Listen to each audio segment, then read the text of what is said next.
How are you? Man, we're live. Good morning, Jen. Morning, Good morning to you.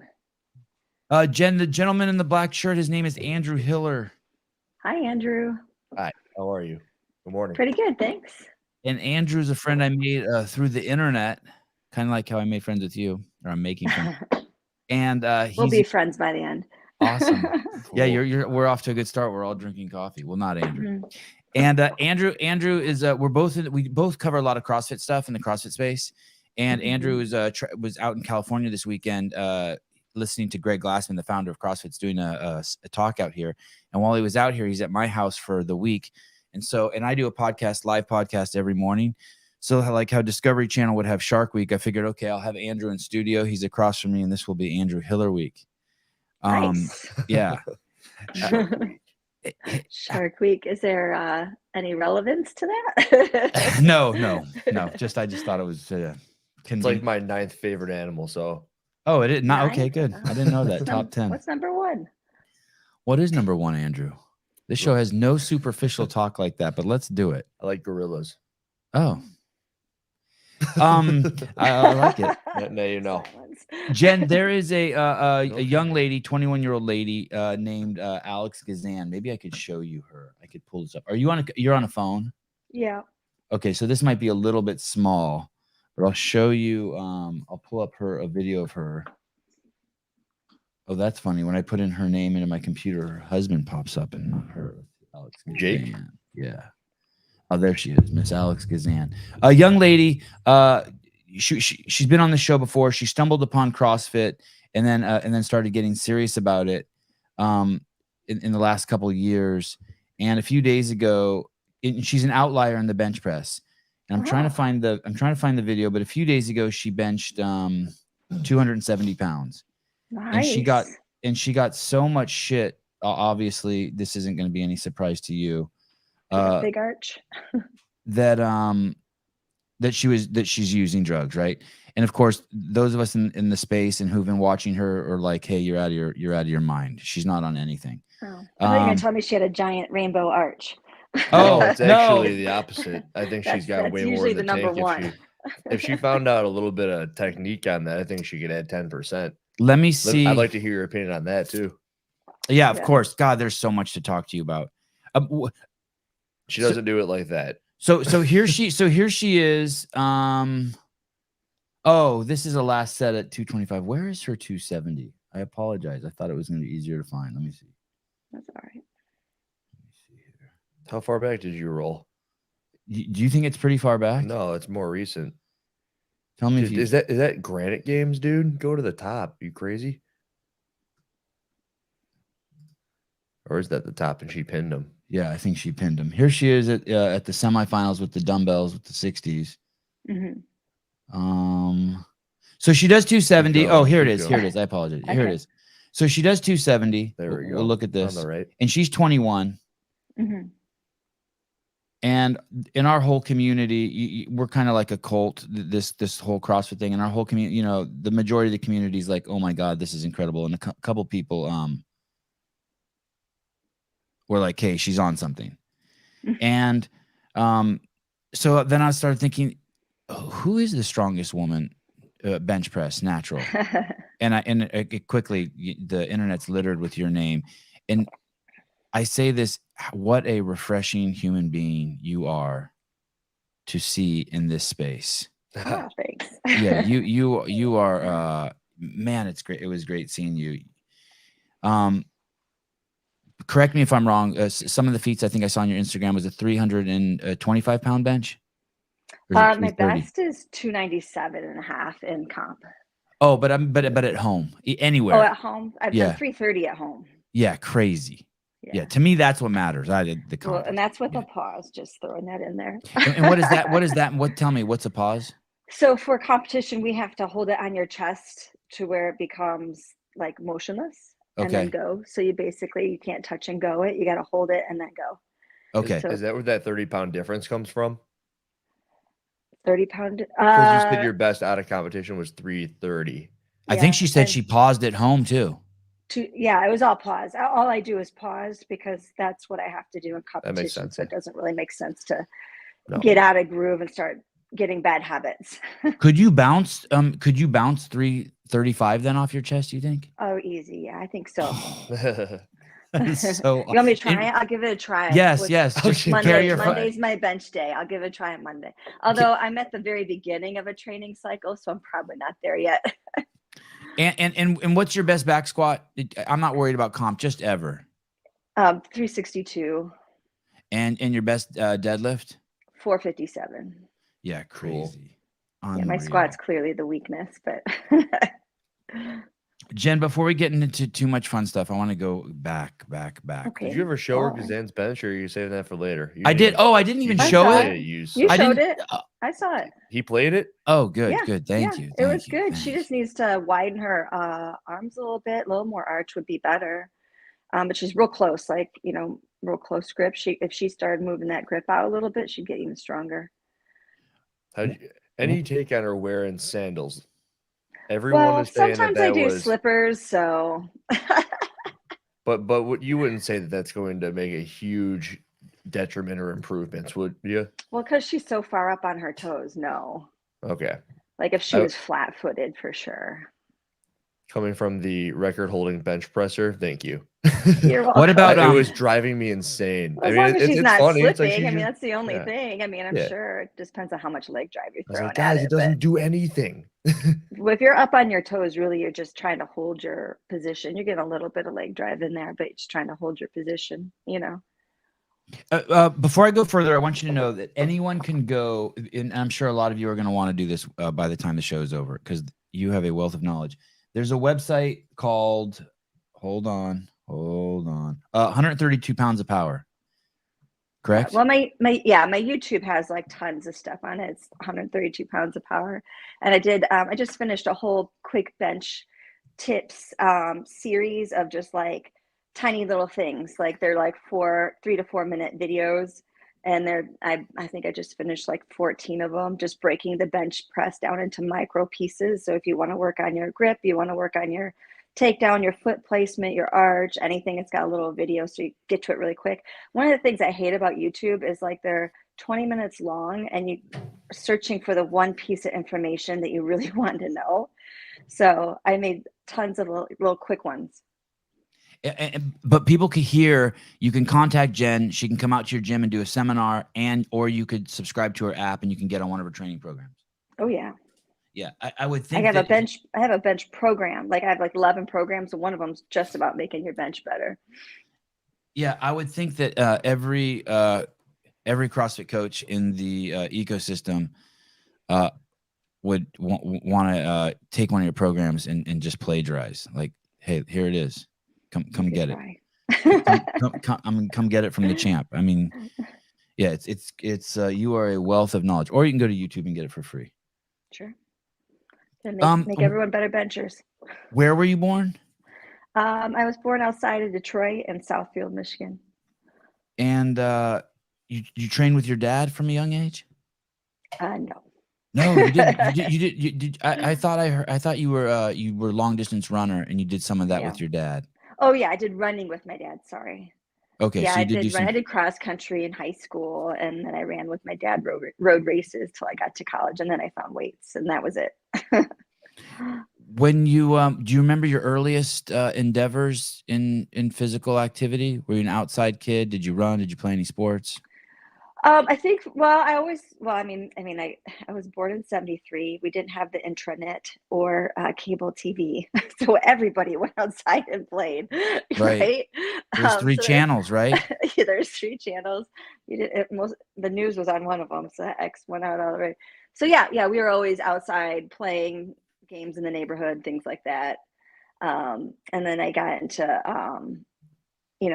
fitness and stuff when I got into high school, because I didn't have a lot of friends, and that's how you made friends, was joining things. So that's what I did.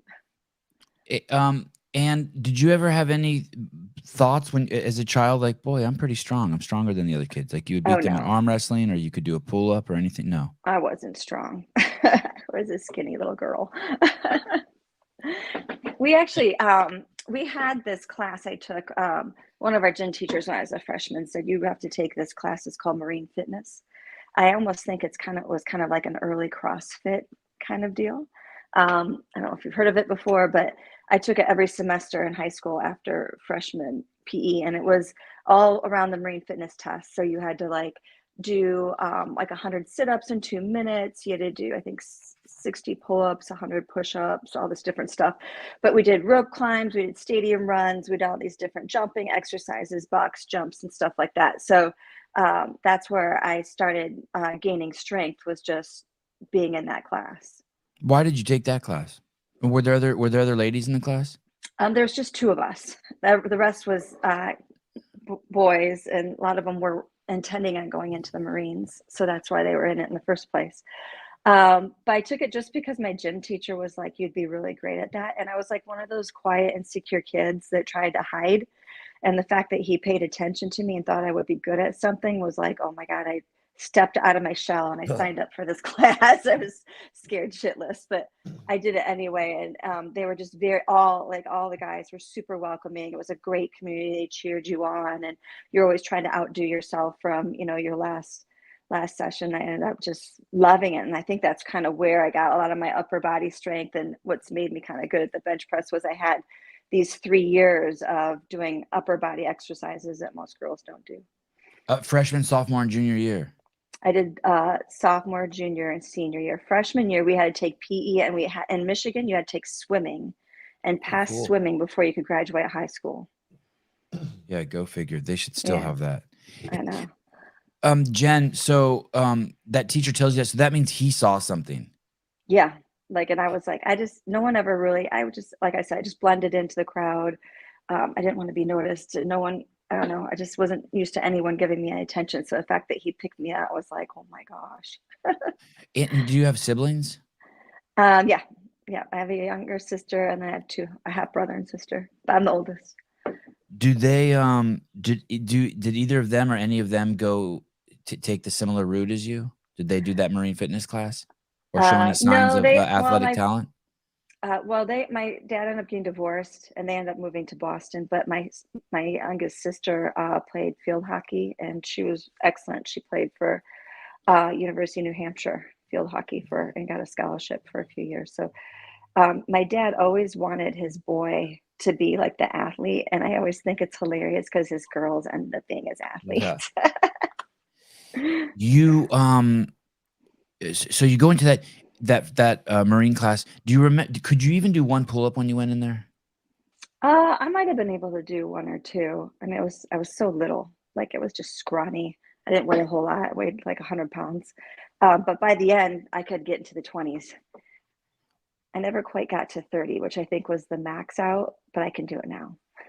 Do you? You can do 30 pull-ups now. Yeah, we went to the Arnold. Have you guys ever been to the Arnold Classic? I know what it is, but I've not been.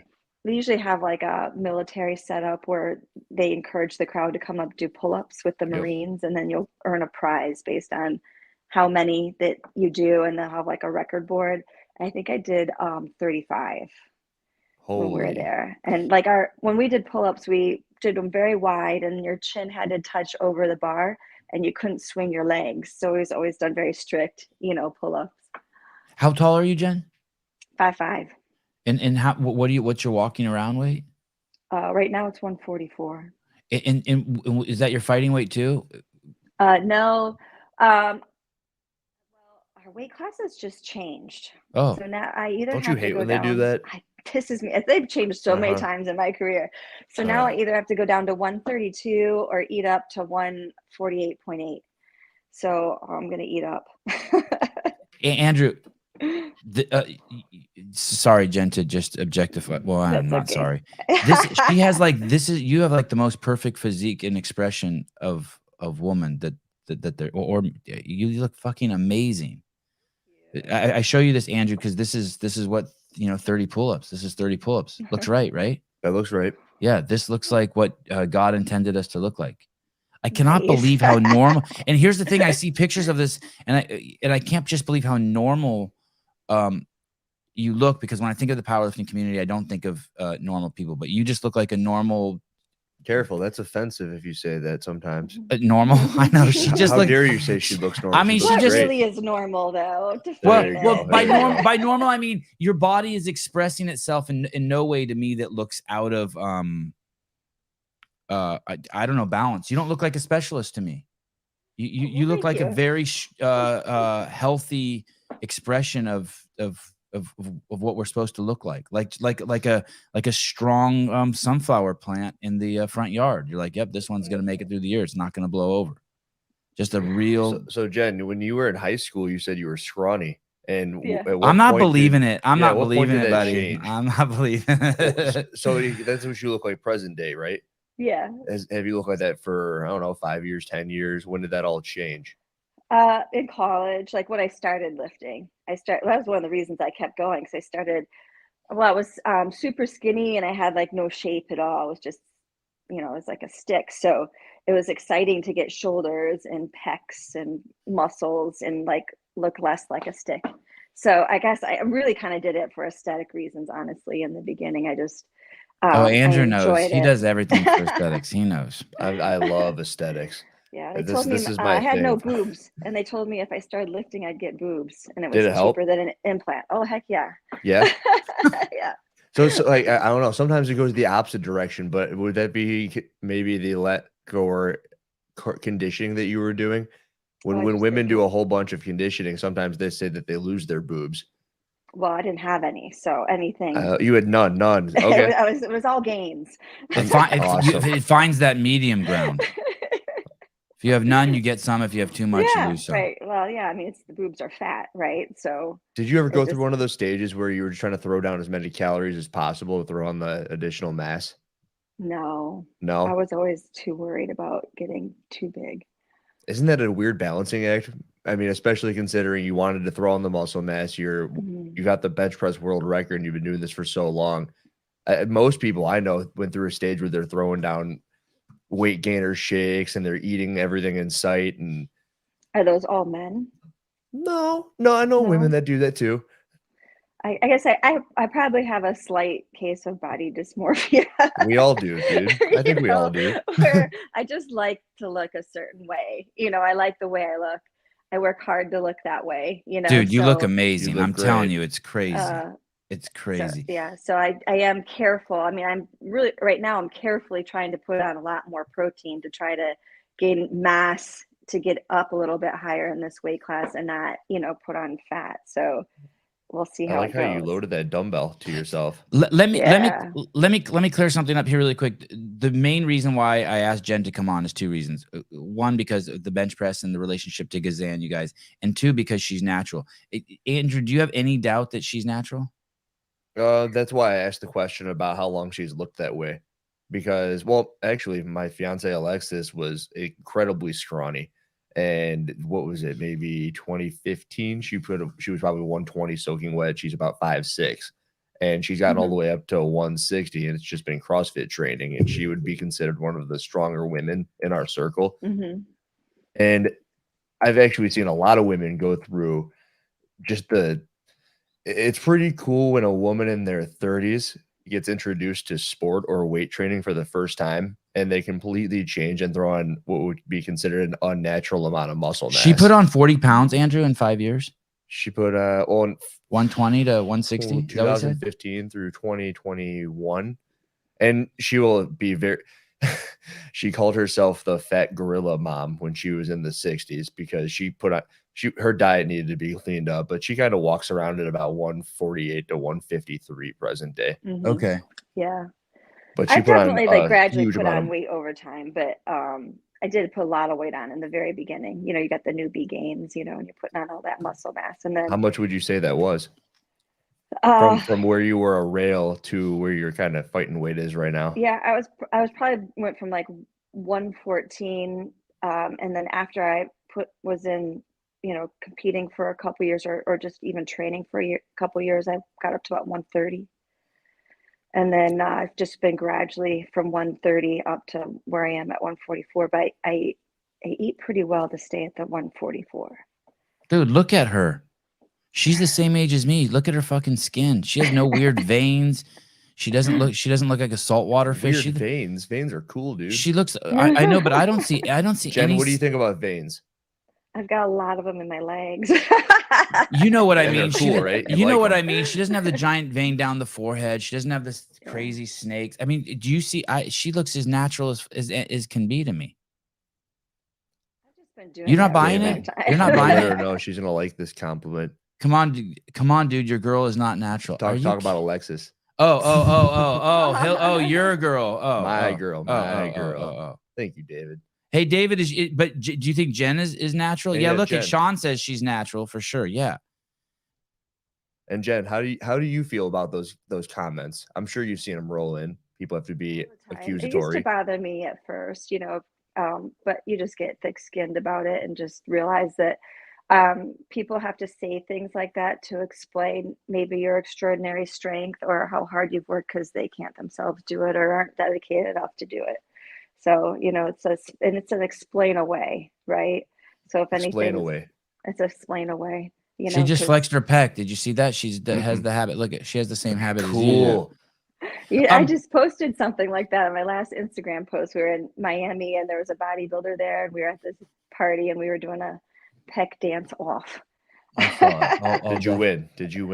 I don't know. She was pretty good, and she had way more chest than I had. She was a big lady. Let me see if I can. I felt like I held my own. You definitely held your own. Here it is. Oh, cool. That's the exact same shirt I put. My boys only wear that white tank top that you're wearing. Well, it was funny because it was the Battle Axe gym and they were having their 11th year anniversary. And we had just flown in and they're like, we're having a party tonight and it's a Wolverine themed party. So you have to wear something Wolverine-like. And I just happened to pack, the white tank top and jeans. I'm like, okay, I'm good to go. I'm ready to Wolverine out anytime. I love Wolverine. Listen to this, guys. Here's another reason. Do not let this resource, Jen Thompson, fall out of your reach. Anyone, do not forget her.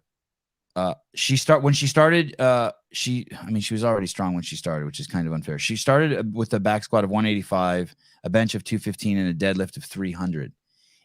That was in basically 1999. In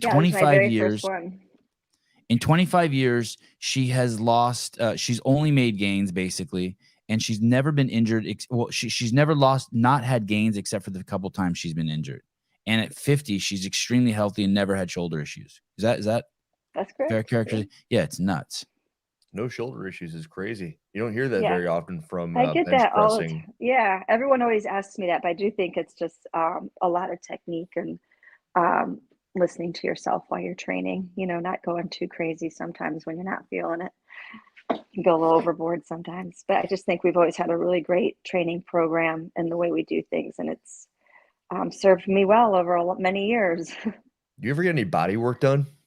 Do you have like a chiropractor or a PT that works on you regularly or ever? No, that's awesome. I've only gone to PT when I've had an injury, and then that's it. I do some. Where are those injuries? Well, I had to have hip surgery. I'm a sumo deadlifter, and over years of sumo, I wore like a divot in my femur, which made like a calcification that like shredded my labrum tendon. So I had to go in and have them fix that just laparoscopically, but that was a little bit of a comeback. And then I tore my obturator muscle squatting. And then that was a little bit of a rehab. What did you call obturator? Obturator. So it's the muscle, like if you were to take your foot and you were to turn it to the side, it's the muscle that turns your foot out. I spelt it wrong, but I think I found it. I think I said that right. Wow. Here we go. This is a good comment. That does not look like a sumo chi. Hold on before we get to that. I just need to see I just want to see your facial reaction to this comment. It goes one of two ways. She's like either, oh, no, it's not, or no, it's not. Give me 1 second. Okay. Hillary. So you tore this muscle here? I think so. Oh, sorry. Yeah, you're on way the phone. deep in the glute. It's way deep in the glute. And you have to have surgery for that? I didn't. It was like they called it a grade 3 tear, which I guess is fairly significant, but That's not the worst of them. That Yeah. means it's So, done for. But it's So it not. took- But yours healed. still going. Yes. As long as I keep up with certain exercises, it's pretty good. If I fall off, then I start feeling it tug again. But I've worked with SWAT University on it, and I feel like that guy is a genius and a miracle worker. And one of the things is you're a big proponent, and anyone who subscribes to your training will see you're a big proponent of sets of 5, right? But with Love 'em. squat, you've reduced it to 2 or 3, but mostly for Yeah. mental issues, right? That and just Basically the like way my hip can't handle the volume anymore Okay. like it used to, a volume of heavy weights. So I've had to kind of monkey around with that a little bit, because after I'll do a few, then I'll start feeling that muscle start tugging a little bit, like, okay, we're good. So a lot of it's like training, like listening to what your body's saying, and when it's done, it's done. Why are these guys saying you do fake deadlifts? I mean, besides the fact that they're meatheads. Because it's sumo. People think sumo is fake. Oh, really? And why is that? You're still because your legs are just wide and you're bending down. It's a thinking little what- bit of a shorter pull for some people. Like I did a post on it a long time ago. The difference between my conventional and my sumo pull was like 3-inch difference. But people that say sumo is not a real deadlift are people that can't sumo. So they say it's not real because they're bad at it. Well, especially when you're in the CrossFit community, there's never been a heavy sumo deadlift, which would be actually awesome if they pulled that out at some point. It just depends on the person. Like some people, like your game is conventional. Like I can't pull conventional for shit. Your But my skeleton sumo's, just doesn't fit it. Conventionals, your hands are on the outside. Is that what you're saying? What we're used to. well, Yeah. your feet are Okay. together. Like your feet are like shoulder width apart. Yeah, and your hands Okay. are on the outside. It's like almost 100 pounds difference between my conventional and my sumo. My sumo is like great, but then we have people in our gym that can conventional like a shit ton, but barely pull sumo. They just can't do it. So I See, think it's just the way you're made up, right? I think it's just the way you're made up, the way your muscles work. God, it'd be cool to have that at the CrossFit Games this year. They pull I out a think so sumo too. deadlift and everyone I loses think their so minds. too. I think Well, so some too. people will take it crazy, kind of like with the bench arch. You know, some people, real short people, take their feet all the way to the end to the plates, and then they're pulling it a couple inches. You know, so I approve. Mhm. same thing with bench. You know, some people get those rainbow arches and move the bar an inch. So people, you know, they go a little crazy about it. So sumo gets a bad rap. But you know, What that about great what ed- about implants? What about implants? Women who have implants, is that my help? so that is wouldn't that be cheating? Oh, I don't know. Dude, holy moly, I would get the biggest implants if that was my game. My husband has made that argument with me a few times. Or does he have an agenda? He Or might. is he might. He might. or you know what else you could do is crass is that you could also wear a bra that just pushes them closer together to make them stand taller. I'm surprised there isn't Yeah. that kind of cheating. Well, I mean, you still have to have the control to be able to bring that heavy weight down to that Of level. course, and then yes. bring it back, so you're kind of doing a partial rep anyway. But yeah, I don't know. I mean, there's not that much money in this sport, so I don't know why you would completely change your body for, you know, Right. a little more pounds on the bench press. Jen, so you're in that marine fitness program, sophomore, junior, senior year. Mhm. In high school. Does your dad say anything to you? Does anyone notice that your body's changing? Do you notice that your mindset changes? Does it change like what you want to do with the future of your life? At that point, are you thinking you're going to go to college and become a math teacher? No, I mean, it didn't really. I mean, I was just kind of skinny with some muscle now, so it wasn't, you know, that huge of a change. I knew I wanted to go to college. Everyone in my town went to college. We were kind of like the poor kids that lived in a really rich town, so everybody went to college. So I knew I needed to go, but I knew I had to work to get there. So I mean, I was more just focused on getting out of there and being successful. Did you in that marine class? Did you ever touch any weights or bars, or was it all calisthenics? Was it No. all push-ups, pull-ups? Our high school didn't even have a weight room. We had like, do you remember the old Universal machines? Yeah. That's all. We had one Universal machine and that was it. There was no Okay. like weights, or even for our football team, nothing. There was just, it just wasn't a thing back then where we were anyway. Did you consider going into the military after 3 years of hanging with those dudes? Yes, and my current husband talked me out of it. Was he in that class? No, he's 7 years older than I am actually, but he was in that class when he was in school, and he was actually our high school wrestling teacher or coach when I was a freshman or senior in high school. We were not dating then, but I knew him. Like he was Good. Important distinction. Important. Yeah, we didn't date till later in life, but he was actually, I dated a wrestler and he was his coach. This is all sounding bad, but it really isn't. No, it's fine. It's Detroit. You can do whatever you want. Right. So, oh, wait, we lost audio on you. Flustered. Oh. Someone just brought up a good point. Someone said, where are your labels, Sevan? Where? I don't know where the labels are. I don't know where. How come our Instagram? Do you see that, Andrew? Let me click around for a minute. You go. Are you in brands? Mm-hmm. Okay. Sponsor overlay. Is that it? No. I got it. Oh, thank you. Okay, and I'll fix it too. Let me see. I'm gonna fix Jen's Instagram so people can find it. Thank you in the comments. Sorry. And for anyone who wants to know why I don't have one, it's because it's a separate camera on Sevan's. This is not a camera linked to this computer. Let me see if I can fix. It's at Jen Thompson 132. There you go. Okay, there it is. Do you manage your own Instagram? I do. I wish I had enough money for someone to do it for me, but I don't. Oh, good job. Well, it's good. It's really good. I try my best with it. Do you enjoy it? Do you enjoy that creative part of kind of like, I know you come from the same, generation as I did. We didn't have that kind of stuff. And then now it's kind of like I think of it as a fun creative outlet. I do. Social media. I think it is fun. I enjoy trying to, I enjoy learning new things. I love trying to create interesting content. And I like that it's not my job to do this. And I'm not like making, I'm a teacher, so I don't rely on this as my income. So like when I get tired of it, I can just not do it for a while. I can pick it up later. Like I'm not under pressure to create certain things or post by a certain time or do different things. Like if I get busy, I get busy and I don't post for a few days, and that's the way it is.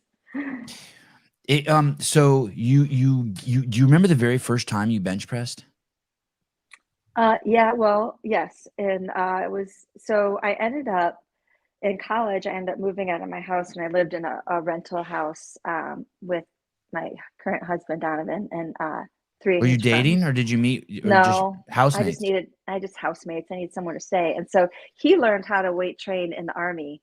And back then, like our towns, we didn't have like public gyms. There was just like rec centers. And so he and his buddies had bought free weights. They pooled their money, and then one of his buddies worked at Detroit Tool and Die, and he made some of the weights for us. And so we actually in our little rental house had like a home gym downstairs. And so that's how I kind of started working out. It was in the basement of our rental house for college. So you just the boys were down there working out in the first, and do you remember just getting on the bench the first time and they're like, okay, you're just gonna press this, and it's just I'm guessing you just did the bar. Was the bar 45 pounds back then? Yeah, I actually did dumbbells first because I was a little bit worried about the barbell. So I actually just started with dumbbells. and what weight dumbbells did you start with? I think I started with like 20s or 25s. Those were pretty easy, and then I moved up, and they're like, oh, you can do the barbell. So then I was able to do the barbell. So I did that for a little while, and I just started adding weights slowly over time. I really added a 2 and a 5, and I was really excited when I had 10s because they kind of look like a bigger weight than the babier weights. And then I got to the 25s. I was like, oh, what if I ever got to that 45? That would be amazing, Yeah. And then just kept going way past my expectations. That sounds like my bench career. I remember. I mean, the 45s are the dream, right? Yeah, the big wheels. I was like, oh my God, I am somebody now. Yeah, I don't have to mess with this. And so you graduated from high school in 91? Yeah.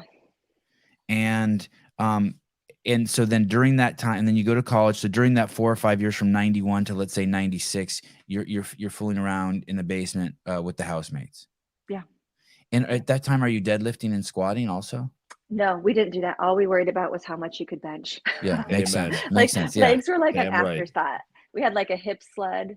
I didn't even know what a deadlift was. Honestly, I learned how to deadlift the night before that, my very first competition. In 99. Yeah, I had no idea what it was. Well, I mean, you have to think back then there wasn't the internet and things like that. I didn't even know powerlifting existed till we went on our honeymoon. And I don't remember what year that was. It was like 94, maybe something like that. So all we saw was Muscle and Fitness magazines. You looked at that for workouts. Right. And then just like, what the gym bros knew and what Donovan learned, and he learned a lot of his training from the military. His roommate was a football player from Ohio that got hurt and ended up going in the military. So he learned all his weight training from him. So we were just, we used to do this crazy stuff. We'd do like a two-day workout. We do all upper body one day, all lower body the next day, take 1 day rest, and then try to do it again. And it would take us hours to do it. It was stupid. But fun. Stupid, but fun. We could never make it very long because it was just impossible. But we always got the bench in. We always made sure we got the bench in.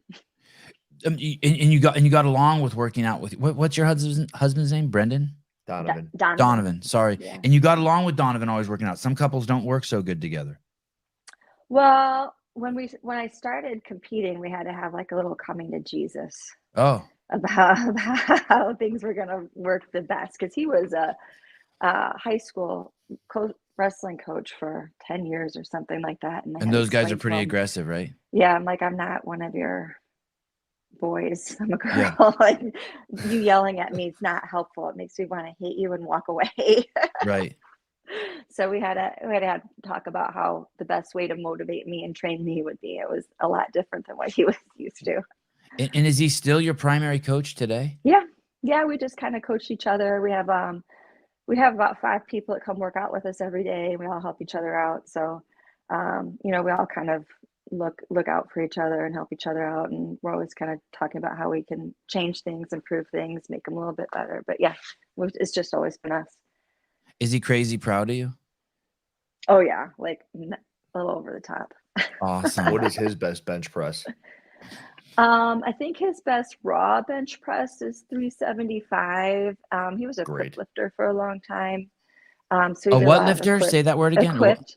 Oh, okay. That's with the really tight shirts. Yeah. That make you walk around like this.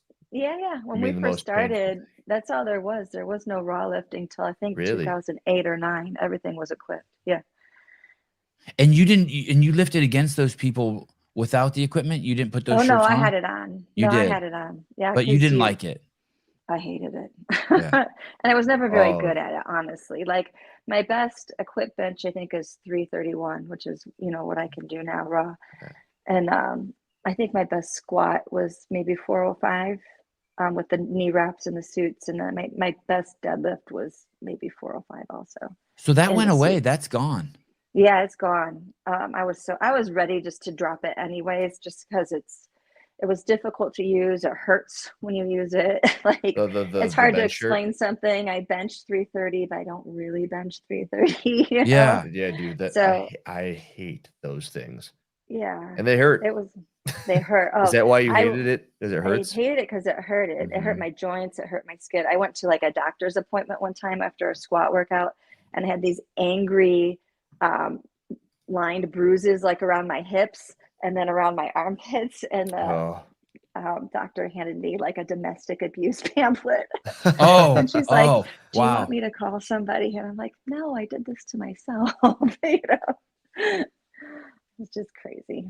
So yeah, I didn't enjoy it that much, and it was just I knew that everyone else was getting way out of more other equipment than I was, and I found that frustrating. But I didn't like it enough to really practice in it and be good at it. This is nuts. This is a 545. What do you call this? What kind of hold? We call them a heavy hold or a walkout. We do these on bench and deadlift. So it's like an isometric hold or a static hold. So you basically take a giant weight and you walk it out and you just push against it for 15 seconds. Do you do this, Hiller? I've done it in the past. Yeah. You like it? Oh, it's awesome. It really boosts your strength up big time. There's a lot of studies out there, and I can't quote them, but I think Squat University tagged them in this post just about isometrics and how much they improve your constructive strength. But a lot of it is it helps with your stability muscles, with the ability to walk out really heavy weight or hold really heavy weight, unlock it or unrack it.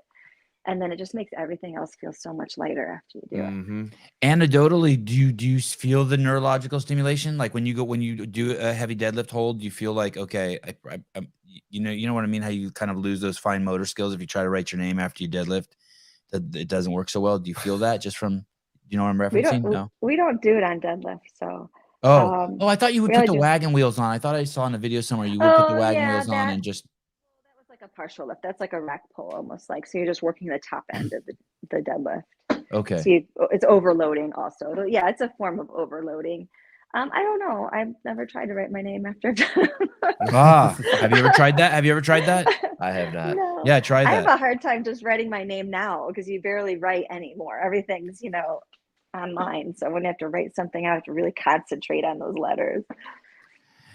So you're training in the dungeon. Are people? Is it people thinking you're weird then? Was it weird? You're a weirdo. You lift weights. You do it with your husband. You do it with other boys. It's in the basement. I all think the equipment's homemade. It was more like at that time people thought women with muscles was weird and strange. So like if I wore a tank top or something, you would get not nice comments sometimes from different people. So is that your son? Is that your son back there? Yes, he snuck in here. He's all buff too. Yeah, where'd he go? How old's he? He's 19. Oh my! So what's his best bench press? Tuck, what's your best bench press? 315. Hey, buddy. Oh my God! Nice job. Cool. 300 paused. He said that's at 160 pounds. Oh, cool. That's a double body weight bench. Yeah, last year he was in high school nationals, took third. I was real proud of him. And then he played baseball in college this year. They don't let you guys bench press usually. Maybe is he not a pitcher? He is a pitcher, actually. Really? His coaches let him. They pretty much were like, "You're strong as shit, dude. Just keep doing what you're doing." When you get strong enough, you can tell the coaches what to do. Jen, what year did you? Is he your oldest? He's my oldest. I think one of the reasons they let him keep lifting is because like his flexibility is crazy good. Like they put him through all these mobility tests and he can do crazy stuff with his arms and his legs and whatever. He has no like restrictions mobility wise, even though he lifts like crazy.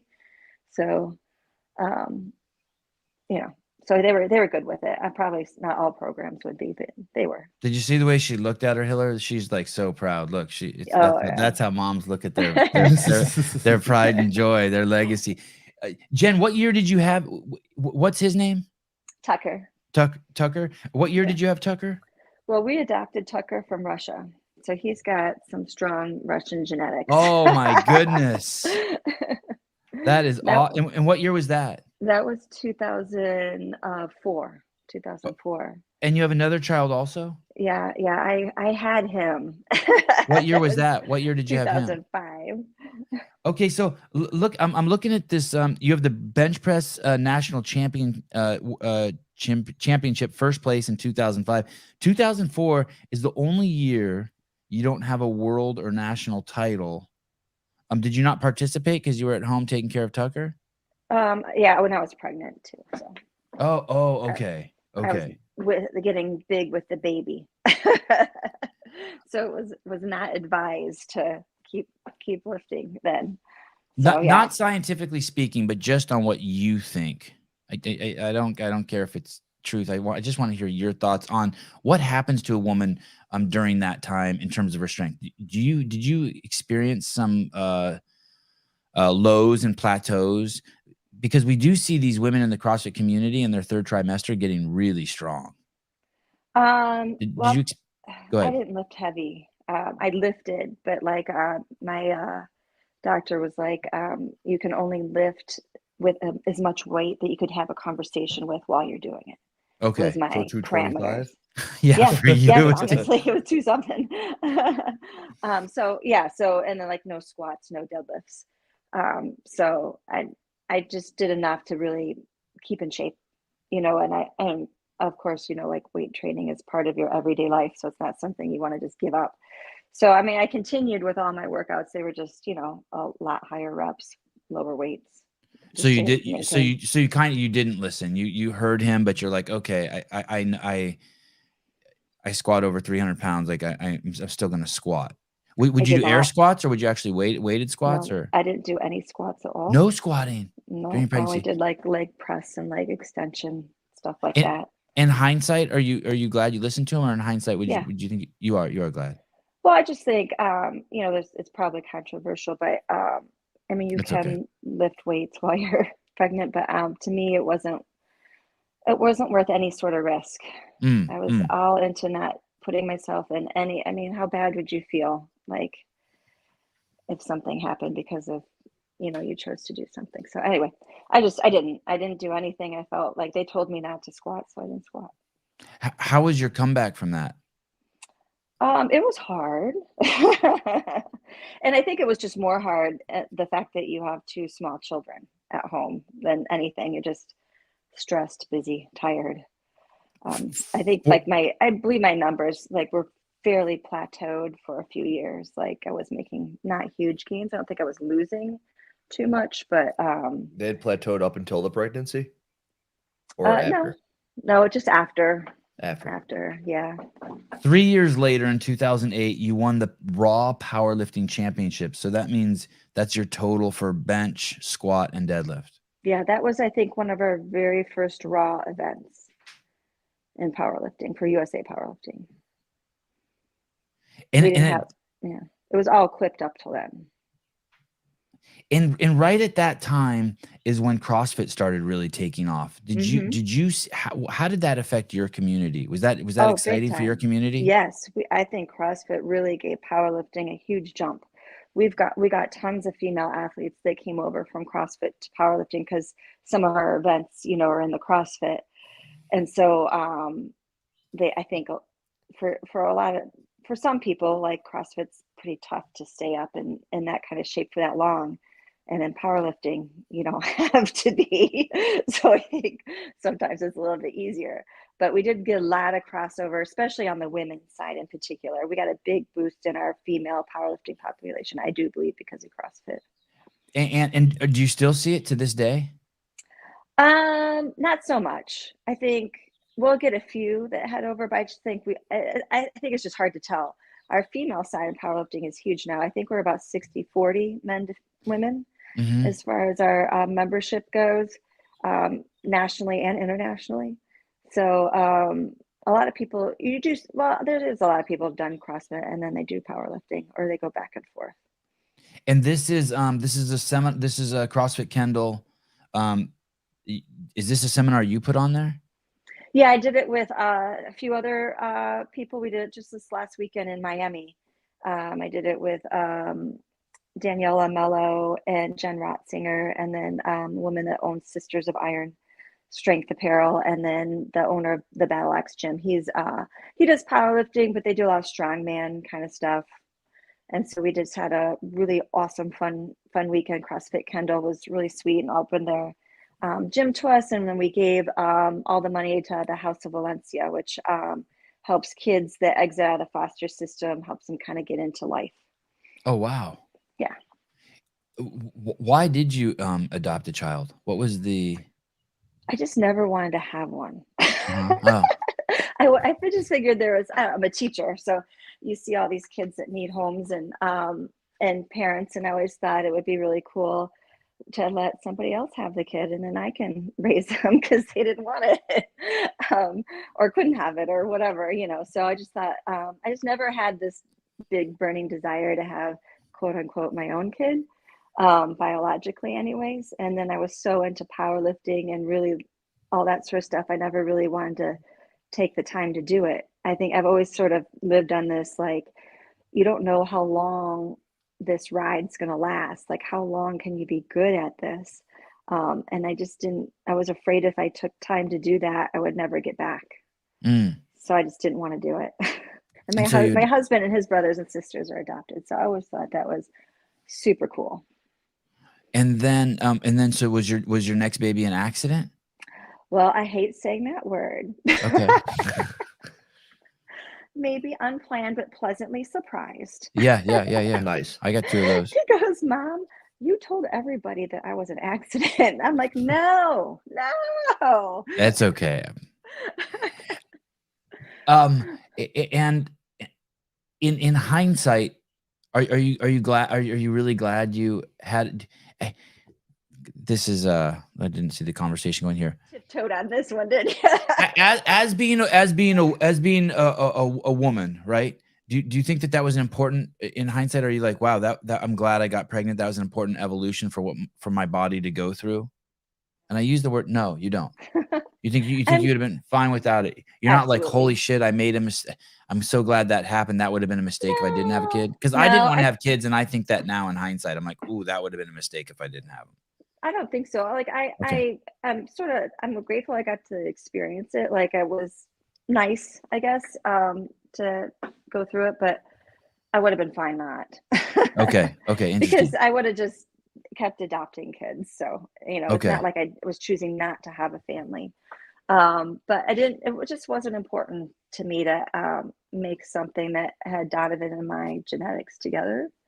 I just feel like our families, whatever we create it to be and whoever we decide to include. And I don't think genetics is super important in that. So, I wasn't regretful. I was not regretful at all that it happened. And then I got to do it because I was able to bounce back great and everything's worked out wonderfully. But I don't think I would have been like, the day after I had Brody, I had my tubes tied. Like, we are never doing this again. Let me push one more time, and I'm not trying to be rude. I just want to feel this out. Let me push one more time. You don't think that maybe as a woman that your body, that it needs to have a child in order to complete its journey? It's like, no, you don't. Like almost like a caterpillar. If it doesn't become a butterfly, it didn't do its thing. No, not at all. No. Okay. Interesting. Okay. I'm pushing that in my head, in my life, but it's my own fabrication. So I appreciate. So you want to have a baby? Yeah, I did not want to have one, but now that I didn't have one, and then anything is possible these days, dude. Yeah, that's what I'm saying. No, I don't. Thank you. You win you win. I quit. What I really wanted was the important thing to me was creating a family. I really wanted a family that I didn't have. So for me, it was more about creating the family I always wished I had, and that doesn't necessarily mean that I need to have my children. So I have the family I always wish I had. So to me, having the baby part is insignificant. The clock. Let me push one more time. I can't help myself. I feel things. Asshole. Anita Dick and me. Sevan, no validation for you today. Great thing. Okay, thanks. Greg Glassman, no validation for you today. Fine. Okay, I lose. I know. Don't put your fabrications on others. Sevan. Okay. Everyone be easy. I'm not done with this. I'm like the bad guy in the cartoons. I'm just running back to my cave. I will build something stronger. How it is. Judy Reed. So many stories of families who adopt overseas, come back with babies within a few months, find out they are pregnant. Oh, interesting. It is a little bit strange. And you do see actually that happens a lot. I don't know really. They say like once you have the first kid, then you're not so stressed about having the kid. So a lot of people get pregnant after that, because they want children, and if they can't, and then there's a lot of stress in getting pregnant. And then once you adopt the kid and you have a baby and you're like, okay, I have a baby, then you're not stressed out and you easily get pregnant after that. That's the theory anyway. Interesting. All right. They love it when I get beat up. Oh yeah, they love it. I'm such a dogmatic. Thanks, Jen. I'm such a dogmatic asshole. Jen, are women is training different for women and men in bench press? Is there anything different about how they should work out? Maybe a little bit. Like the. What was that? Did your ear just fall off? Yeah, I did. Oh, sorry. okay. Oh, no, that's fine. I just make sure it wasn't a body part. Okay. No body parts falling off here. I think like for women in the beginning, like even though the bench press doesn't use a ton of shoulders, it uses some shoulders, and women in general don't have strong shoulders. So I feel like working the shoulders is super important to build up that strength right there. But other than that, not a whole lot different. The only things I really find with women is usually men are teaching them how to bench press. And so they're trying to teach, for women, like our shoulders aren't as big, they're not as wide. And so we don't have to like tuck our elbows and get the bar down to our bellies because of our size. And so I think a lot of times like the form is a little off when men train women to bench press.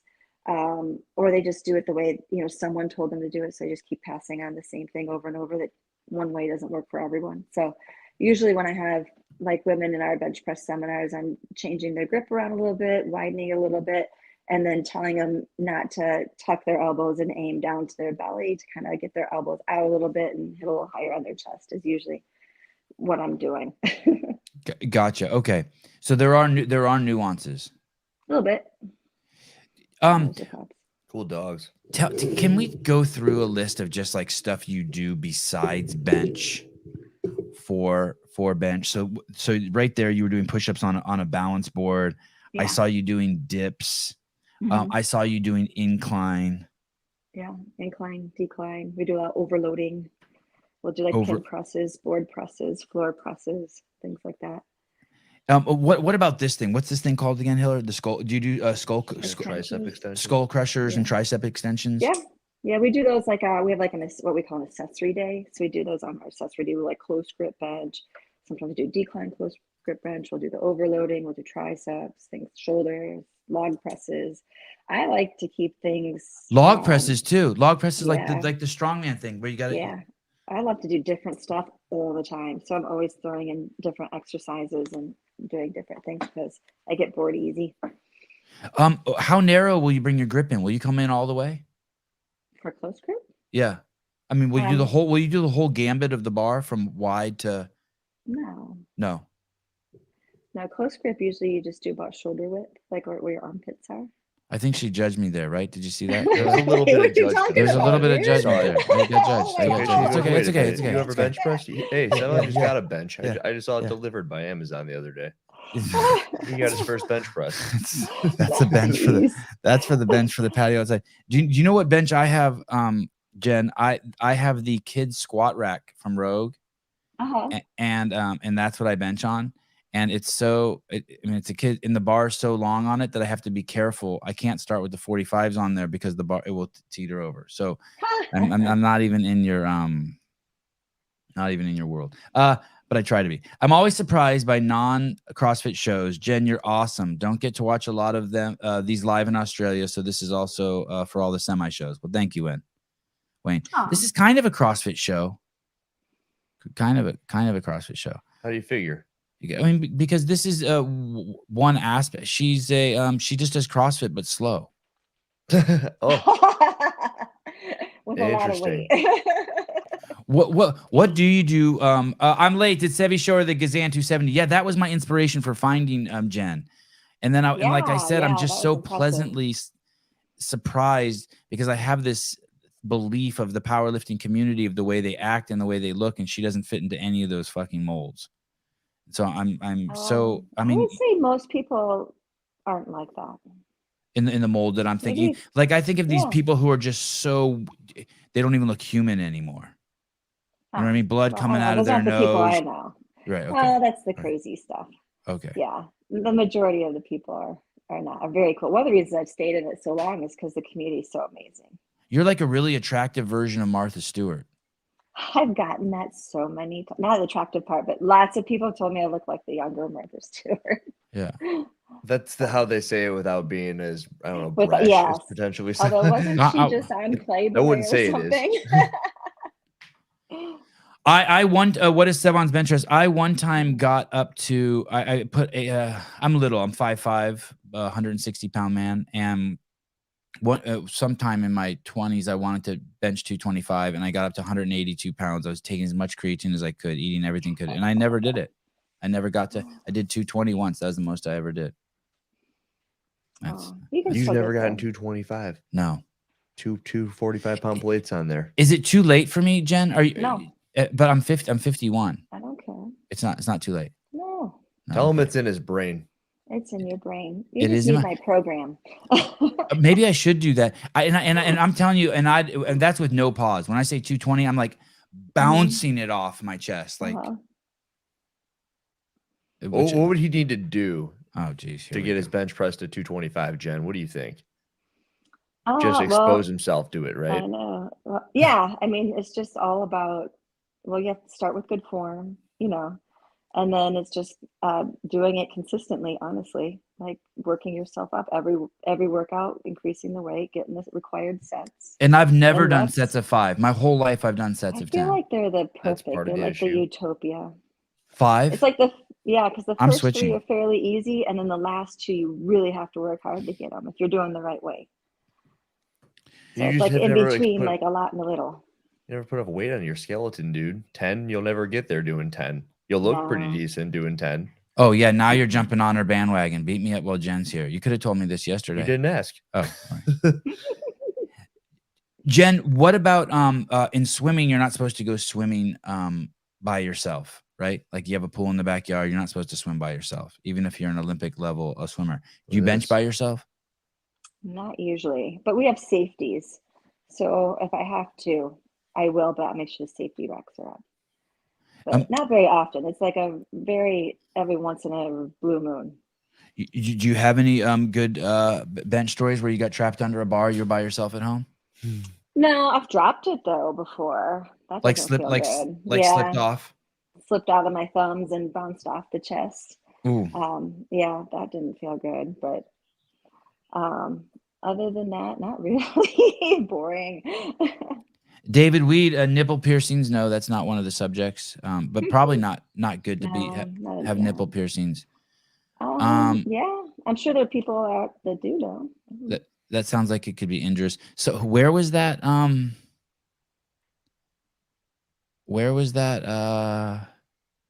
here we go. I just turned 57 and I benched 330 pounds. I'm assuming this is a boy.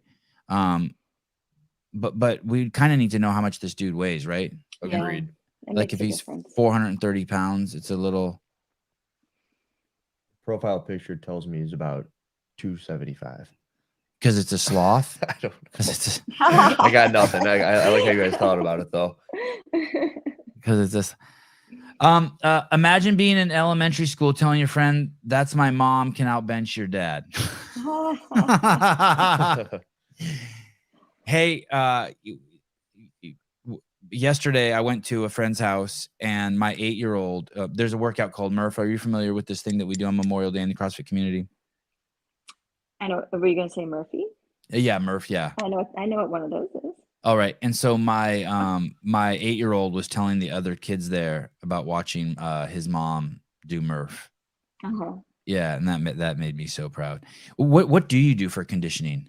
Is there any supplemental? Do you do any? Nope. No running. No burpees. No. No, I just feel like I live an active life. Right. Like we live on a lake here, so I like to paddleboard. We love to go to the mountains and do some hiking. That's about it though. Like I walk my dogs. Does that count? Yeah, that counts. Yeah, that counts. Okay. Well, what would be the longest? Would you walk 5 miles? Yeah. Well, I don't, but I could. Yeah. I'd probably more hike 5 miles than I would walk because that's just boring. But what does your diet look like? Do you pay attention to that closely? Yeah. I'm sure you do. Yeah. Dude.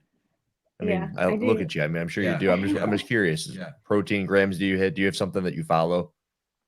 I'm kind of a habitual eater and that I like to eat a lot of the same stuff. So I kind of know that kind of round what I'm hitting. Every once in a while I'll put it in a macro counter just to see exactly where I'm at. But I usually get about 130 protein. I'm trying really hard to get 145 so I can kind of increase my weight just a little bit. I try to keep my carbs a little over 100. Just because now that I'm 50, like the carbs don't come off like they used to. So I've had to decrease the carbs some. I don't worry too much about fat. So that's kind of around the same, maybe anywhere from 60 to 150 grams a day, or is it towards the lower end? No, it's probably around 75 or 80. I like to eat lots of nuts. I love eggs, things that are high in fat, like the avocados. So do you have any isms to your dieting? For example, I don't really like eating before noon, and I don't know why. I just feel as if I operate better that way. Is there anything like that with you? No, I pretty much eat like at the same time all day long. Like I have my breakfast, lunch, and dinner, and snacks. Like I eat pretty much every 2 hours, and it's pretty much like clockwork. It's crazy. It's crazy. Do all people who have a physique like yours, Hiller, or hers are habitual eaters, right? I mean, that you have to be, right? She can't have. She can't be. You have to be, right? Are you always a little hungry, Jen? Only when I'm getting close to the 2-hour mark. Right. Also, you eat every 2 hours. That's an ism. Just about. That would have worked. That's an ism. Yeah. Eat So every it's 2 pretty hours. much like It's a that. Jenism. Yeah, I always make sure I have food with me. Like I have this fear of hunger. So I go anywhere, I got stuff with me just in case. Like yesterday, we had our staff end of year lunch. So I was super hungry, and the line to get to the food was like, I mean, literally it was over an hour to get food. Wow. So This is at your high. You teach at a high school? An hour. Yeah. Mhm. Yeah. So we had this little lunch thing out at this vineyard for like our end of year lunch. And so I was like, well, fuck that. I just ate my own lunch that I brought, because it was like, I'm not waiting an hour to get, and it was just like cheese and crackers. And Oh, it was man. like, I'm like, this is not lunch, by the way. So you eat every 2 hours and you pay attention to your macros, like to a A degree. little bit. When Yeah. did that happen, and did you see that help out your performance? I'm sure you did, but I'm Yeah, wondering I when. didn't. Yeah, probably mid-30s. Okay. Pretty much my late 20s, early 30s. You know, we were childless, and we like to have fun. Yeah. So that was my next question: is do you drink? Now, just occasionally, and more it's for just because it's empty calories. You know, it's not. So I Do you don't. feel as if it puts you back if you were to have a drink or No, 10? I don't think so. For me, it's more, and I've always been like a huge lightweight. Like I can have 2 glasses of wine and I'm shit faced. So You're good to go. By empty calories, you mean it's pointless. Like Yeah. you're putting on the weight, but it's not helping you get No, there's with your goals, right? Yeah, there's nothing in there other than just really calories. We were like, when I did that pec twerking video, like Susie had made me I don't know, like a tequila sunrise or something. I was feeling really good. We were doing that. I don't know if I would have done that otherwise. Good question. I was just reading that. Yeah, we'll get back to the food thing in a second. Ask Jen what her views are with the thumb. Should you wrap around the bar, or whether it's an advantage not to wrap around the bar? Well, we have to, so I always have. I think if you value your face, you should. They don't call it a suicide grip for nothing. Right. I don't know that you really get an advantage by not wrapping your thumb under. Sean M, I am a terrible drinker. Heidi Kroom, I am also too drunks and get naked. Oh. All right. Yeah, suicide grip. Yeah, I don't wrap my thumb, but I don't lift anything heavy. So that doesn't matter. It doesn't. You could still dump it. All you gotta do is get out of the groove a little bit and it's going down. Right. Yeah. You wrap your thumb, Hiller? You don't wrap your thumb I either. do. Oh, you do? Oh, yeah. Magnus Holmgren, I need 12 beers to get tipsy. Wow. With that name, you need to dry out a little bit, Magnus, and then come back at it. Rambler, wine tastes like poo. All right. I love red wine. There's something about it that just relaxes you and makes you feel all tingly all over. Is there any rule about not eating past a certain time? No. I eat good, probably like a normal like dinner. Usually it's like grilled chicken or steak or something with veggies. And then I'll have like a yogurt or something before I go to bed if I'm hungry. But I don't really think, as long as you're not like eating a hot buttered brownie sundae before you go to bed, I don't really think it matters. You're a habitual eater too, right, Hiller? I mean, you're clockwork, right? You eat the same shit all the time. I just have from my wrestling days, I feel as if I've kind of gathered. I eat this. At the end of the day, like Jen, it's about, for me, 200 grams of protein, this many carbs, this much fat, depending on energy expenditure. And you don't eat a lot either. I've been with you now for 3 or 4 days. You're not a big eater. And Alexis hates it. Yeah, that's my significant other, Jen. And you really the only time I ever see you eat anything significant, but you ate out of the same size bowl as my kids ate out of, and it was just at night. You ate just a bowl of meat. I eat a lot of food at night, and then barely anything during the day. Yeah, and it still wasn't that much, I would say. No. Do you think you eat more at night? Just because I don't know, I'm just not as hungry in the morning hours, and I think you're more I don't know if you work, you're more busy in the morning hours. So I think I definitely eat more in the afternoon. What has changed for you at 50? Anything's changed for you, like in terms of your workout regimen, your heel? I heard you say in one interview that you're always sore, and that you like it. I kind of like to always be sore too, somewhere. Pretty much go balls to the walls almost every workout. Yeah. And I just like love that. it. Yeah. So I know that people will tell you, like, the RPE thing. I don't know if you do that in CrossFit, but that stuff drives me nuts. Hell I just don't understand. What thing? Say it. RPE, rate of perceived exertion. Oh yeah, I just heard that term for the first time the other day. I don't even understand that. It's big in powerlifting right now, and it's like, if you were to do a set and finish it and felt like you had 3 more reps left in you, you would say that was an RPE of 7. Oh, that's how they do it over there. Interesting. I'd try to do it all internally. Yeah, I would never. That's all subjective shit. That's all subjective. Yeah, that's why I don't understand it. And kinda. I don't know. And I feel like your RPE of 7 might be different than mine. Like I might. It has to be, right? And then what I think is silly is people will post like their training, and they'll post their set, and they're barely getting the last one. And they're like, yeah, RPE 6, baby. Yes. Like, get them, okay. Jen. Meaning what, Jen? They had 4 more. They're claiming they have 4 more left. Like 4 more. Yeah. Right. I view that as like 60% effort. And I'm like, Yeah, I know. Like, I don't know. Like, it just doesn't make I mean, I sort of see how it would help, like from a coaching standpoint, like if we could communicate and you want to say like, how hard was that rep? And I would say, well, I felt like that was an RPE of 7. Like I might have had 3 more. I can see how that might be somewhat of a helpful tool, but even then. And then on the other end, Jen, there's this one, laughing at what some people think a 10 is. Like, I couldn't have done another one. It goes, what? Like that was no, dude. Rewire that. That's a 6. That's a 5. Yeah, you got 3 more. You got more. I do find like people that do my programming app, they're like, this is really hard. Like, I didn't know this was going to be so hard. And I'm always like, well, it's because you're just not used to working hard. You can work a lot harder than you're doing. You just don't know it. Right. So any difference is going back to that question, any difference in I don't know, what you can and can't do, any limitations that you're feeling age creep in? You're like, no, I work out pretty much the same. I'm still making like gains, not huge ones, but it's going up. So I figure that's good.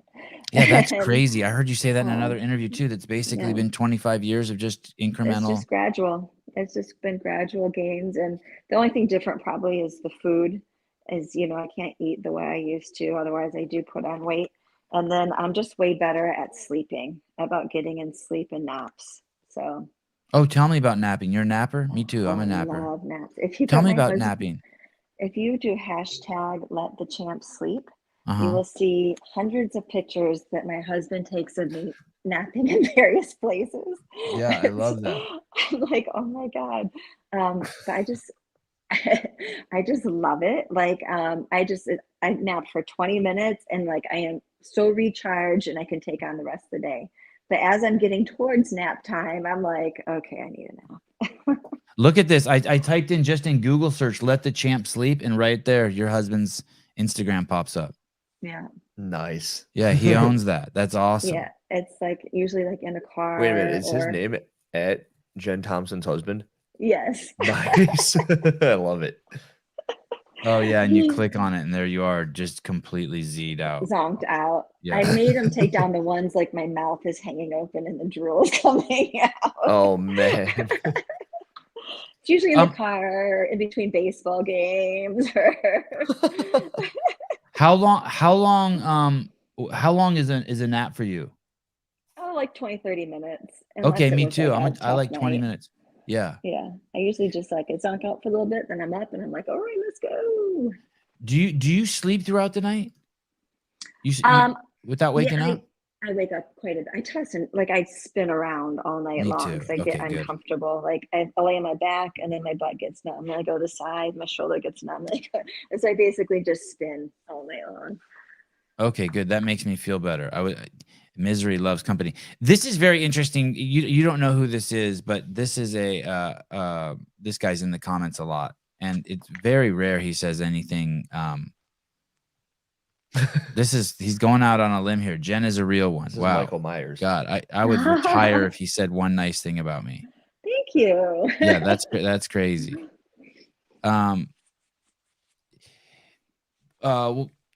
We talked about wrapping the thumb. There was one other thing I wanted to mention along that safety line. Jake, etiquette.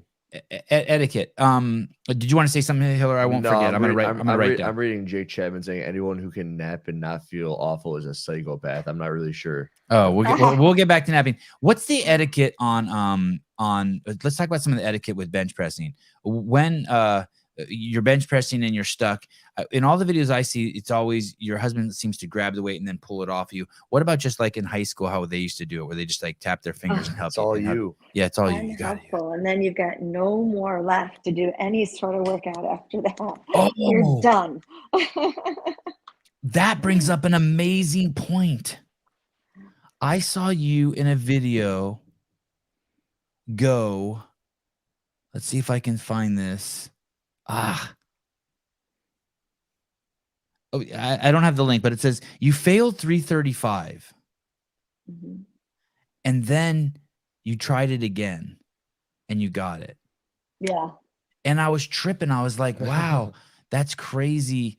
How often does that happen where you get something on your second try? Because when I think of bench, I think of it as one of those things, when it's gone, it's gone. It's technique. That was a technique faux pas on the first one, and then I fixed it on the second. Usually it's a slow takedown that gets me. Like I get a little freaked out about by the weight, and I take it down a little slower than I normally do, and then I can't turn it around fast enough. So I do a redo, and then I get it. So let me ask you this. Let me try to catch you here. Has that changed with you getting older? Because I've noticed that's changed with me getting older. Now that I am older, when I'm benching, I am way more conscientious when I'm lowering it. Like I'm not as cavalier about lowering it fast. It's something we call that the takedown speed, how quickly you take it down from the top to your chest. Yeah. And that's something we're always working on, because I've found over time, the quicker I can take it down with control, the easier I can turn it around and press it out. So that's it's something I've always worked on. And that's usually the one that I'll screw up if I'm mentally worried about what I'm doing. So, it's all a big mental game. Pickleball? You doing pickleball? All the old people are doing pickleball, and drunk young people. I've played it. You have played it. I don't do it on the regular. Any other sports? Kite flying, dancing, square dancing. Kite flying seems like a pretty low impact sport. Kite flying? No, not really. I mean, I just do a lot of water sports because we live on the lake here. So I'll do some water skiing, some slalom skiing, some wake skating, paddleboard, stuff like that. Other than that, it's just sort of hiking. I don't know. I'm up for everything though. Like I like trying new things. So if someone invites me to go do something, I'll go give it a go. We did strongman last weekend. That was fun. I did the tossing the bag over the pole that's really high. That was pretty cool. And then I did the yoke walk. That was fun also. I was going to ask about that in relation to your overloading the back squat. I was wondering if you do a yoke or if you use the bamboo bar. Have you ever used one of those accessory work? I've used it before. I don't have one. We do we do a lot of band work instead of the bamboo bar. To work on your stability, on all exercises we do bands, and then and we also have these things. They don't make them anymore, but Gopher Sports made this thing called their swing weights. Oh, and so they kind of they move like this, So we kind of do that. The bamboo bar I've tried before, but I mean, there's so much give on that thing. It's a little nutty. You don't like it? I don't like it. Yeah, I don't like it either. We're getting are you taking any? Do you take any supplements? Do you take creatine every day? Yeah, I do creatine every day, and then I do a pre, a post, and maintain from SSP Nutrition. So it's like, Much caffeine. all the good stuff. It's got some caffeine and some the amino acids in it and stuff like that. Do you have milligrams a day that you are aware of caffeine wise? No, just whatever. I'm pretty caffeine sensitive, so I'll do 2 cups of coffee in the morning and that's it. And then I'll have the pre-workout and that's it. What time do you have the pre-workout? 3 o'clock. Oh, okay. That's kind of late in the day. It is, but it doesn't seem to bother me too much. I don't think it's a ton. I'll have to look at it now that we're talking about it. I don't think it's a ton. You every day at 3 p.m. That's the time you work out. We work out at 3:30, so I drink it at 3. You're supposed to drink it like a little bit before you get started. Right after school. How old are the kids? What grade do you teach? Math? I'm teaching. Actually, this year I am moving down to middle school to teach science. Oh. But Is that cool? year, are you excited? Yeah, and I wanted to do that. Yeah, I'm really excited. So really kind of into environmental sciences. So it kind of gets me going. I get real excited about composting and aquaponics and hydroponics and all that kind of stuff that help make the planet a little bit better. So I'm excited. Do you grow hydroponics? Well, we're going to next year. Yeah. I used to do aquaponics with the fish. You have fish. It's like hydroponics, but with fish. Yeah, that's cool. In a former life, I used to grow hydroponics. Shitload. I lived in California. I grew a shitload of weed, and that's what most people are using it for. Yeah, but then I switched. I wanted to grow the world's largest watermelon. It's you were bench pressing. I wanted to grow. Did you do it? Did you? No. I fucking. How big did it get? I was an idiot. But hydroponics is really it's fascinating because the roots aren't made to really just survive in water, so they develop differently than roots that go into the soil.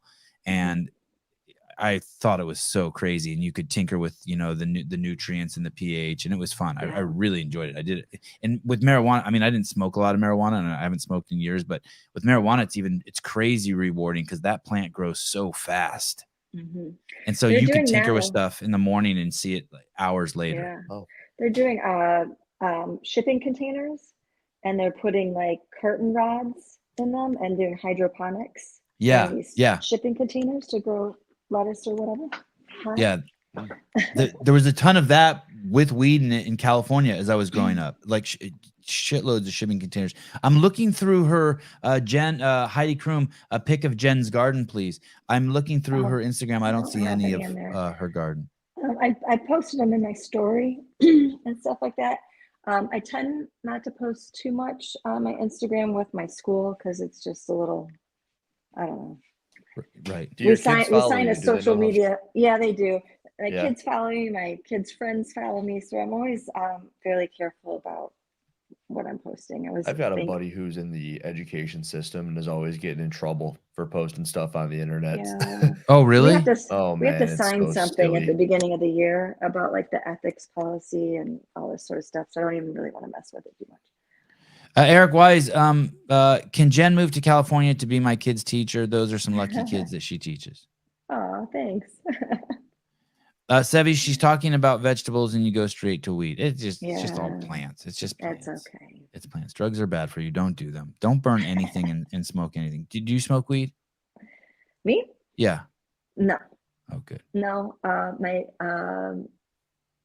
my family, my family members do. Yeah. I don't. Well, we're drug tested. We can't smoke weed. And I show up in a drug test, and then your career's down the shitter. So really, is it like even for marijuana? Oh yeah. Well, how often are you drug tested? Probably 6 or 7 times a year. Holy shit! Hear that, CrossFit? That's how you do it. You know the organization that does it? Well, it's USA Powerlifting. Okay. I don't know which lab we use. It was Rex Labs. I'm not sure what other place, but they'll show up at my door. And CrossFitters will get like 1 or 2 drug tests a year, and it's like we're like, no, guys. Hey, Canada just had that guy. Canada had the guy fooling around, and I'm assuming it was satire, where he jumped into the women's competition and set the world record. Do you know that guy? Yeah, I know him actually pretty well. I've been on a few teams with him, and yeah, we just I've done some of writing for his blog and his website. It's powerlifting something, I can't remember right now. But anyway, yeah, I know him pretty well. Yeah, Is it a sensitive issue in that community? Boys Yes. competing in women's sports. Do you have a position on it? Well, Of men competing against men who want to compete against the women? yeah. Well, for USA powerlifting, we said they cannot, and we made a gender X category for any male to female athletes that want Kind to of like compete. that. So that Gender X. Well, we wanted to be all inclusive. Powerlifting, we like to say we're an all inclusive community, but clearly there's distinct advantages of male to female transition. Well, So why we've even made a have stand on that. if you're gonna let men compete with the women, just get rid of the classes then. Yeah, right. Just fucking Well, yeah. Well, we left the International Powerlifting Federation. We used to be with them, and they're allowing it. So that's why Avi Silverberg went, and because Canada's part of the International Powerlifting Federation, and so he went because there was a trans that went and took the women's world record, and so he went in and took it from the trans. Yeah, I don't. Here's the thing: outside of all of the politics or whatever anyone thinks, you have to have rules in sports. It's like you just have to have like a boundary that the football player can't run out, right? He can't be like running around the stadium. You can't. And the women can never have had a penis. You can't. Yeah, you can't have a chair. Yeah, you can't have a chair. Your friend can't throw a chair out onto the basketball court and then you jump on it and dunk. I don't get the look at yeah, I got my favorite subject in. Yeah. Is it okay, I'll back off. Is it an uncomfortable subject? Not really. It's hard because I haven't really spoken much about it because you can get crucified for it either way. Right. You know, right. Understood. I love that USA Powerlifting made a space for everybody. So I think that's pretty great. Yeah, I like gender X. That's interesting. Yeah, we've Is it a had pretty? some How people deep is do the it. I think it's a little disingenuous. I think they should just have a class that it should be just called anything. Anything. That's what it is. X. It's just If you were doing a math problem, solve for X. It's anything you want it to be. Like, do you ever see women go into the men's competition? No. Yeah, you don't see that. Well, it would be at a huge disadvantage. This is probably why I like it. The X-Men. Sevan should smoke a joint with Hiller, and then they should go live. I would lose my mind if I smoked weed. I'm fragile. I'm a fragile little man. The bag's right there. I have it's right there. It's staring at me. It's the biggest bag Can you ever. smoke weed in CrossFit? No, you may not. No. However, you can't? Really? There's a good comment in here. No, you can't. Depends if you do it. If you do it regularly, you've got like a month to get it out of your system. If you do it once, I believe it's about a week and a half until it's out of your system. It's just the more you do it, the less likely it is to be cleared by the time you take that test. And also there was a comment, I think it was Melissa who said it. Jen stated she gets tested 6 to 7, 8 times a year. And in CrossFit, there are people who have stood on the podium who said that they've never gotten tested until that time, which they've stood on the podium that one time. So you're pretty much aware of when it will be one time in your career. So it's just good to know there's a huge difference. Do you walk around? Go ahead. I probably get tested a little bit more than most because you get tested, every time you break a world record. So that's a guaranteed one, And you have more than 70 world records. Yeah, something like that. Yeah. Yeah, so, crazy. I mean, the average powerlifter probably doesn't get tested as much as I do, but the elite powerlifters do. Do you walk around barefoot a lot? Are you? No. I don't like that. I don't like the way that feels on my feet. Okay, I'm gonna put that. She's not perfect, Sevan. She's not perfect. I thought you were a perfect woman for a second, but you're not perfect. Support. I'm sorry. Okay. Right. Perfect woman does not exist. It makes your feet then they get all cracked and dirty, and I don't like that. Well, that is true. My feet are cracked and dirty. My feet, dirty, but I don't wear shoes. I don't like shoes. Hey, it was a pleasure meeting you. you are an invaluable resource to the CrossFit community. For everyone, go to her Instagram, check her out, follow her. She has programs available. If you're a CrossFit coach, I mean, 10,000 people should sign up for this immediately. I bet you that there's a lot of crossover in other movements that you could apply what she's going to teach to you. The website is 132poundsofpower.com. I like it. And also she's on YouTube. What's crazy is with that name, you'd think she'd be hard to find. She is not hard to find. Super easy. Jennifer Thompson. And then also just type in bench press and Google loves her to death. Yeah. You are a breath of fresh air. You are a fantastic human being. Yeah. Thank you.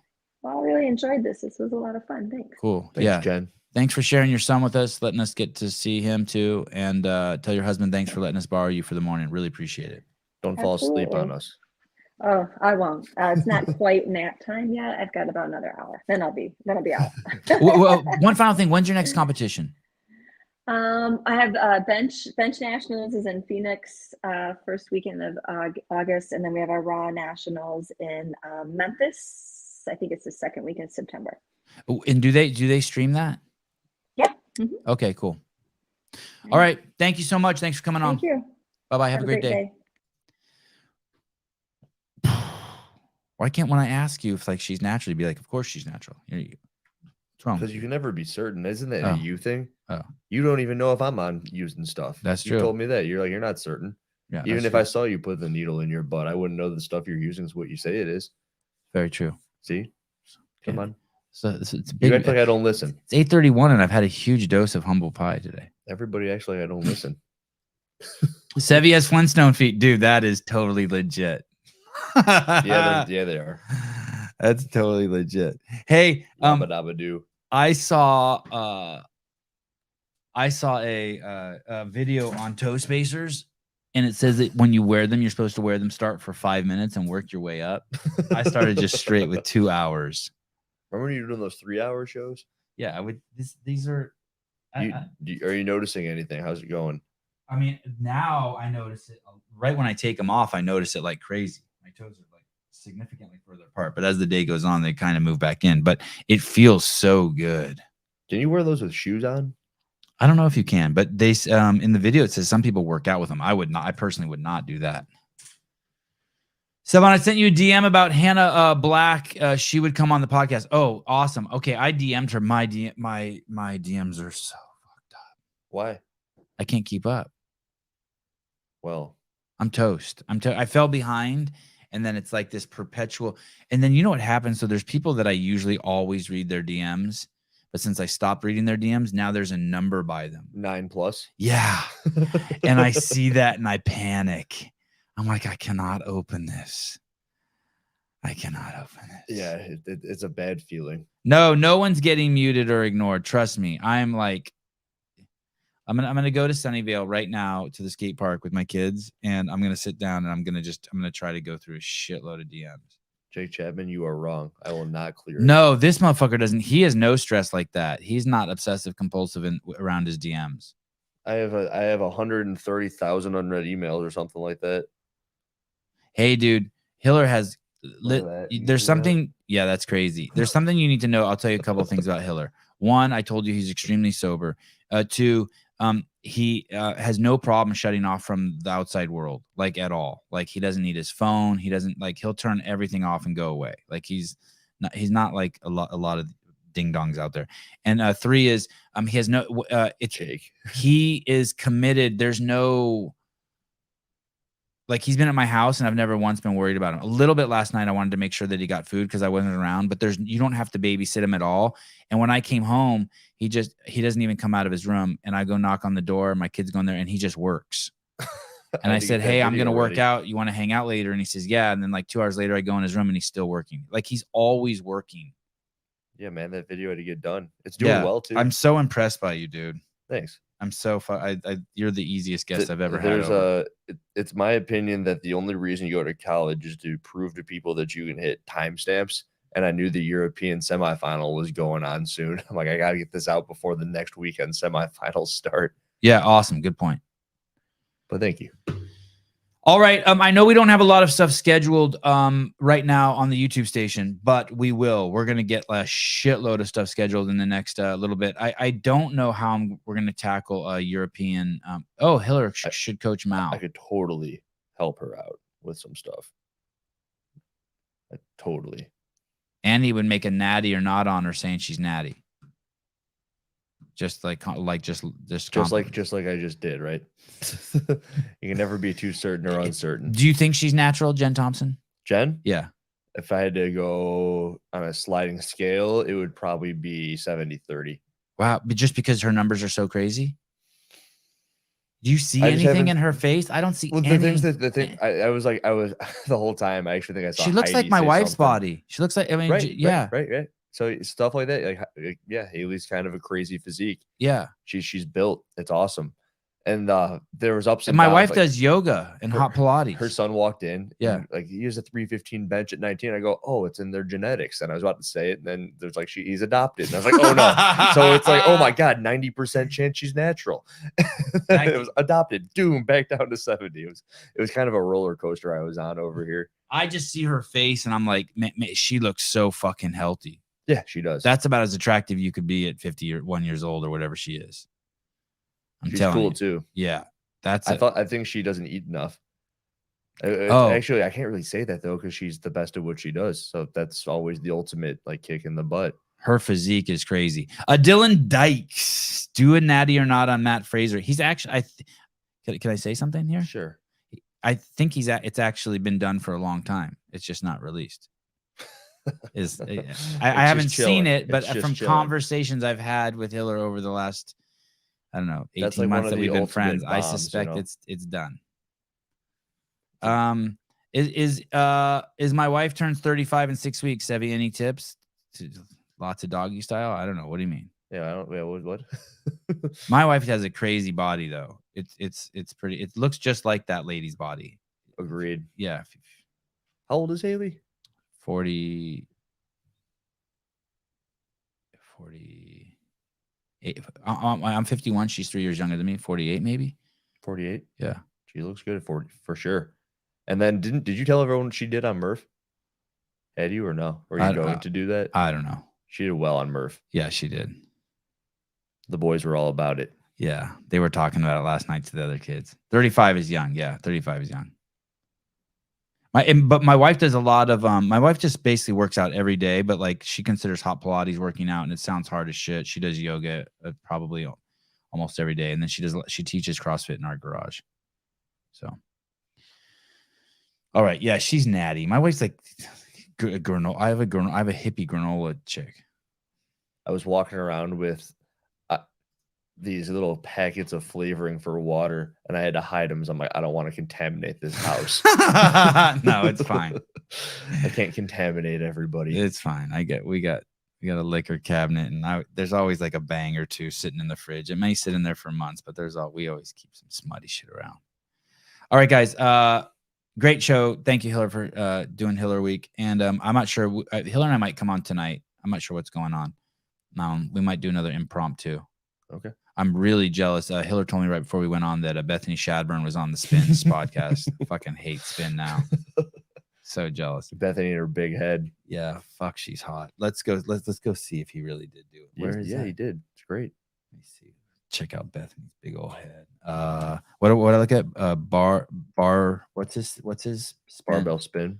Barbell spin. I remember. So other than that, what you just said, she's got a big head. I remember from Bethany Shadburn that she's got a history of doing a lot of accessory work. Yeah, that's how I think of her too. And accessory queen. The Arm & Hammer guy always used to call her Fit Beth. That was just what he would refer to her as, and I am not really sure. Oh my God, they got her. Yeah, man. An hour and 42 minutes of Bethany Shadburn. Yeah. No. Yeah. Fuck you guys. Yeah. Other than that, I don't know.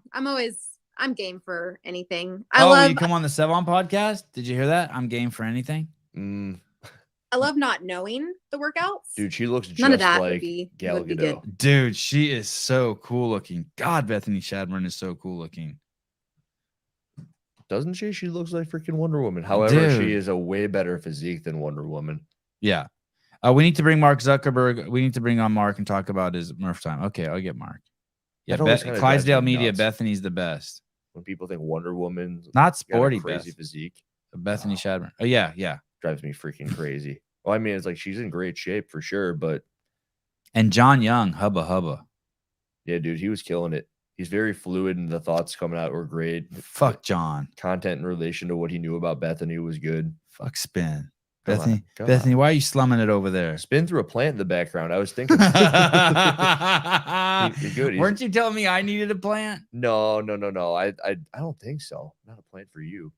But I knew that Spin needed something because every time John doesn't have anything going.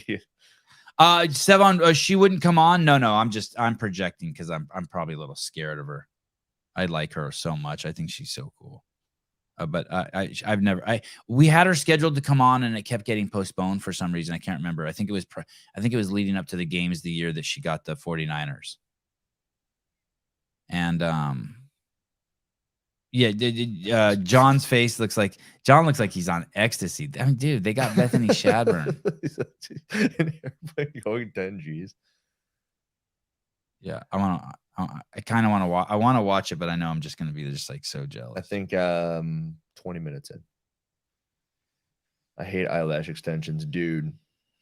I'm perfectly okay with them. The story of myself and Alexis is she walked into the affiliate and I was obsessed with her. All right. That was in 2015. And she'd go away to college every year and do weightlifting. And then she'd come back and do CrossFit at the affiliate. And that was for a couple of years. And one time she came back with these eyelash extensions. And she walked up to me. I go, "What did you do?" And she goes, "What?" I go, "Your eyes. What did you do to your eyes?" She brings that up every here and there. Remember that one time I came back in 2017? You're like, "What's wrong with your face?" Anyway, yeah, I'm not a big fan of eyelash. My only concern is that they put on the eyelash. My wife's yelling at me to get in the car. My only concern about the eyelash extensions is that once you put them on, that they damage your existing eyelashes. Clydesdale Media, she went radio silent during her rehab. Yeah, I think I kind of remember that too. Okay, I got to go. Bye, everyone. Hopefully, Hillary and I will do something tonight. Maybe we can have Bethany pop on and bless us on the podcast. Send her a link and flex on the boys. Yeah. All right. Good job, Mr. Spin and Young, even though I don't mean it. They flexed on us, though. So love you guys.